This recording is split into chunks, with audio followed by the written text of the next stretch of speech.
On Easter Sunday, my mom handed my sister the keys to a brand new $75,000 SUV. The crowd clapped. Cameras flashed. Champagne bottles popped. Then she turned to me, grinning, and held out an envelope. It was thin, light, labeled, The Outsider. Inside was a single sheet of printer paper, blank, except for one line. You'll understand someday. I didn't cry. I didn't flinch. I just looked up at her as she tilted her head and said, So, how does it feel to always be the backup? I took a breath, and I smiled. Let's see how you manage without the $7,000 I send every month. Her face changed. Sister's laugh caught in her throat. Dad blinked, confused. I dropped the envelope, turned, and walked out of the celebration. No drama. No scene. Just silence loud enough to rattle every glass in that luxury kitchen. My name is Tessa Marlowe. I'm 33. And if you think you know how this ends, stay tuned. What happens when the family you kept afloat tries to drown you, and you learn to swim alone? Because sometimes the most dangerous person at the table isn't the one screaming. It's the one quietly rewriting the menu. And I had just deleted my mother from the budget. That night, I turned off my phone. Not out of pettiness. Out of peace. Because for the first time in years, I didn't owe them anything. No explanations, no deposits, no rescues. Monday morning, I skipped my usual bank transfer. The $7,000 that usually paid off Mom's mortgage, sister's credit cards, and Dad's silent medical bills stayed in my account. And I sat in a quiet coffee shop, tasting the luxury of saying no. By Tuesday, the messages started. Missed calls. Group chat pings. Even Ezra, my sister's golden retriever of a fiancé, texted, Hey, your mom's been asking for you. She said it's serious. I didn't reply. By Wednesday, things escalated. An urgent email from my sister titled, Emergency. Call now.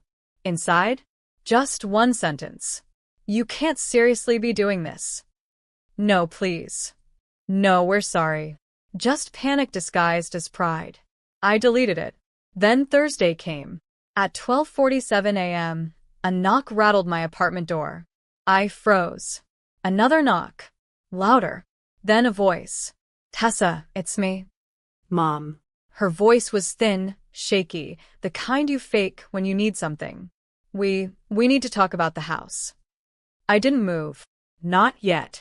Because the woman who once gifted my sister a luxury SUV while handing me an insult was now standing on my welcome mat. But this wasn't a confrontation. Not yet. This was the sound of entitlement collapsing under its own weight. And I was going to watch it fall, one brick at a time. I didn't open the door that night. I just watched her through the peephole, pacing, rubbing her hands, muttering to herself like a woman rehearsing a sales pitch. Eventually, she left. But the next morning, I got a voicemail. Tessa, it's your father. Can you please call me back? There's something going on with the bank. It's urgent. I almost laughed. Dad hadn't called me directly in 2 years. Not when I bought my apartment, not when I landed that consulting contract, not even when I was in the hospital with pneumonia. Now, suddenly, my silence had value. I checked the shared account I used to auto-transfer funds. It was overdraft. Mom had clearly kept spending like nothing changed.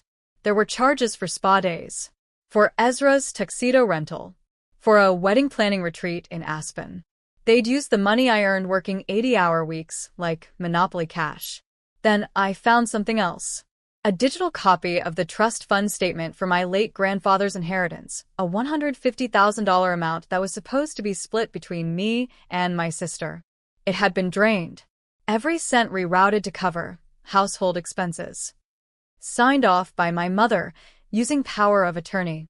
The betrayal wasn't just emotional anymore. It was legal. It was financial. It was criminal. And yet, all they wanted was for me to keep paying like nothing happened. This wasn't about a car or a party or a stupid envelope anymore. This was about a family that saw me as a wallet with legs. And now that the wallet walked away, they were scrambling to find the zipper. But I wasn't done. Not even close. I booked a meeting with a financial advisor the next day, One of those no-nonsense women who wear sharp glasses and sharper heels. I laid out every document, the overdraft statements, the inheritance records, even screenshots of the trust withdrawals. She didn't blink. You've been financially exploited. Reclaim what's yours, legally and clean. She helped me freeze the remaining joint accounts, revoked my mother's power of attorney, and filed a formal fraud alert with the credit bureaus. I wasn't playing victim. I was preparing a case. Later that week, I mailed 3 letters. One to my parents, one to my sister, and one to their mortgage lender. Each letter included a notarized statement that I was no longer financially liable for any of their debts. By Friday morning, chaos had bloomed. My sister called 5 times, then sent a text. You're seriously ruining everything over some stupid car? Mom emailed. This isn't how family works. But the final blow came from Ezra. He left me a voicemail, his voice tight with anger and disbelief. Do you have any idea what you've done? Your mom's house might be repossessed. And that's when I realized something. They never feared losing me. They only feared losing access to me, to my money, to my silence, to my obedience. But I was done funding my own erasure. They wanted me invisible and useful. Now I was visible and unavailable. And the woman they called the backup? She was finally becoming the main character. The next time they saw me, it wasn't at a dinner table. It was at a public charity gala one I was sponsoring. I donated $50,000 in my daughter's name, set up scholarships for girls from struggling households. On the invitation list? Not a single family member. But Mom showed up anyway. She wore a smile like armor, acting like she belonged, hugging people who didn't recognize her. Then she saw me on stage, holding the mic as I dedicated the fund to the women who were overlooked, underestimated, and quietly erased. This is your reminder. You're not invisible. You're indispensable. Applause thundered. My mother's smile cracked. Afterward, she cornered me in the hall, her voice low, urgent. You're embarrassing us. Ezra's wedding is next month. Just come. Just be normal. I looked her dead in the eyes and said, I hope he enjoys his gift. I used the money you stole from my inheritance and turned it into something unforgettable. Her jaw dropped. She hadn't even realized I knew. Behind her, a reporter from the local newspaper waited to interview me about the scholarship fund. Excuse me, I said to my mom.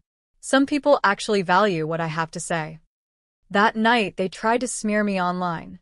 Subtle digs, passive-aggressive comments, accusations of being dramatic, unstable, selfish. But I had screenshots, receipts, legal records, and more than that, I had peace. The same girl who was once labeled the outsider was now untouchable, not by revenge, but by evolution. The storm didn't end with whispers. It ended with paperwork. I walked into a downtown law office the following Tuesday, holding a thick manila folder. Inside, a full audit of the inheritance my grandmother left me. The one my mother had claimed was tied up in taxes. Turns out it had been liquidated 8 years ago. By her. She used it to buy that $75,000 SUV. To fund Ezra's college tuition. To renovate the lake house she claimed came from savings. There was even a forged signature on a withdrawal slip.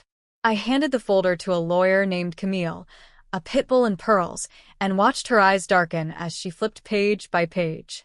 We have a case, she said. A strong one. And that's when I made the final decision. I wasn't just walking away, I was pressing charges. For fraud. For identity misuse. For breach of fiduciary duty. The next morning, my family's group chat exploded. Ezra, how could you do this to your own mom? Mom, I only did what was fair. Aunt Lila, you always love drama. This is too far. Me, tell it to the judge. Then silence. Until noon. A text from Mom. Let's talk. Privately. Please. But I didn't reply. Instead, I posted a single photo online. A screenshot of the court filing, blacked out names, just the heading visible. Caption. Some things aren't family matters. They're felony matters. By sundown, Ezra had deleted his LinkedIn. Mom locked down her Facebook. And I got a DM from a girl I hadn't spoken to since high school. You were always the quiet one. I'm so proud of you. It was Easter Sunday again, a full year since the SUV incident. I got a card in the mail. No return address.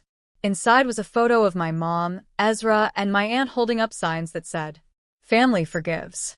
Let's heal. Come home." Taped to the bottom was a check for $7,000. The exact monthly amount I'd stopped sending. Guilt, gift-wrapped.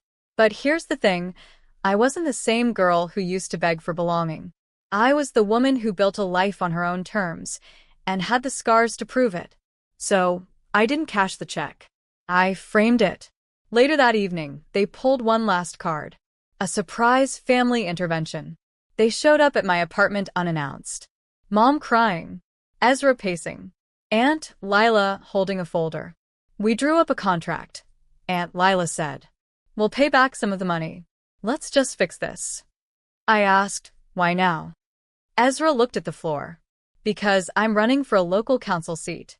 And your lawsuit makes things messy." There it was. Not remorse.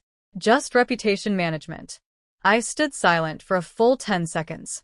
Then I turned, pulled a file from my desk drawer, and handed it to them. It was a withdrawal letter. From the family trust. From the group chat. From the legal mediation. From every agreement tying me to them. You want forgiveness? Start with the mirror. I opened the door. And if you ever want to speak to me again, try showing up for something that isn't about money. They left in silence. But for the first time, I didn't cry when the door shut. I smiled. I didn't post a clapback.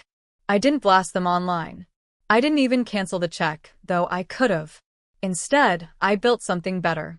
That spring, I used the $7,000 they mailed to start a microgrant fund, one that helped women escape toxic family dynamics and start over. First month, 2 applicants. By summer, over 60. Each story reminded me, I wasn't alone. I wasn't crazy. And I wasn't bitter. I was awake. I changed my last name. I changed my locks. I changed my definition of family. On the anniversary of the SUV betrayal, I hosted a quiet dinner at a local community center. No streamers. No drama. Just 13 women who'd been left out, let down, or locked out, now rebuilding. We toasted with lemonade. Someone played Nina Simone in the background. And when they asked how I pulled through, I said, I stopped waiting for my family to love me right and started loving myself loudly. The next morning, I received one final message. It was a handwritten letter from my mom. You were always the smart one, the strong one. I just didn't want to see it. I know we've lost you, but I hope you never feel lost again. I folded the letter gently. Not to forgive, not to forget, just to file it under closure. Then I lit a candle, opened the windows, and breathed. Deep, slow, free. They used to call me dramatic. Now, they just call me gone. I didn't burn bridges. I built boundaries. And on the other side of them, I found peace, purpose, and a version of myself that no one could silence again.